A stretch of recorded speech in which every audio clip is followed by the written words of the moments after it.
Apple just announced plans for its Worldwide Developers Conference, and joining us now to talk about that and some other tech headlines is CNET senior reporter Shara Tibken. Good to see you. So we haven't talked about conferences in the last year because of the pandemic. When will Apple's conference take place? Apple's planning to hold the developer conference from June 7th to 11th. It's going to be online only, which I don't think is a surprise to anyone. They typically hold the developer conference, in early June. So this is really kind of in line with their normal timing for that. And what usually happens at these developer conferences? Yeah, this isn't the event where you're going to get a new iPhone. We're not going to have new Apple Watches, tons of flashy devices. This is really a software and services focused event. So this is for developers. It's for the companies who are making the apps that we use on our devices.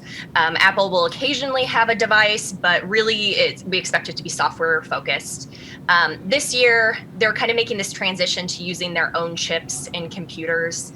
We saw that with their new M1 Max. So we could hear more about that. That's probably a topic that we'll hear about there, as well as iOS, iPadOS, all of the operating systems.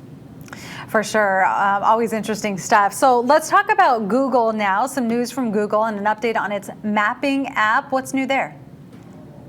Yeah, Google rolled out some useful changes for people who use Google Maps.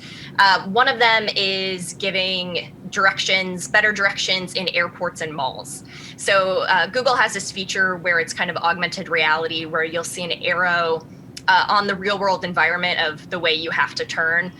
So now you'll be able to do this in the airport or in the mall, which are places that more people are starting to visit now that more people are being vaccinated. It also is adding some features like being able to see the air quality. That's something that would be really useful here in the Bay Area, as we get to wildfire season. So it's trying to be more eco-friendly then. Yeah. There's this other feature where it's going to, when you're driving, it's going to give you the more eco-friendly route. So it'll look at things like traffic congestion and kind of the incline of the road. And if the difference isn't really, if it's not going to make your route a lot slower, it'll automatically give you the route that's more environmentally friendly. If it will add time to your route, it will ask, do you want to go with the eco-friendly route or do you want to go with the faster route? So it's kind of giving the option to the consumer, but it's interesting that this is something that they're even taking into consideration. Yeah, I'd imagine that it gets some good play here in the Bay Area. Okay.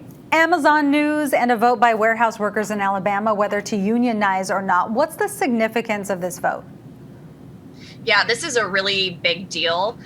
It's very rare for Amazon warehouse workers to consider unionizing. There hasn't been a vote in about 7 years.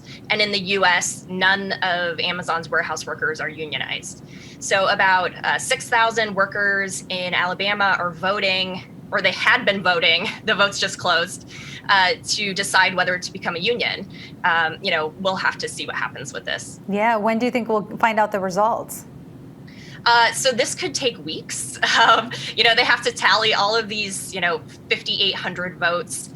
They all have to be inspected. This just has huge implications. If these warehouse workers in Alabama unionize, it could cause other warehouse workers around the country to unionize. So it's something that is being taken very seriously, and these votes are going to be examined very closely. All right, Shara Tibken, always good to talk to you. Thank you. Thanks for having me.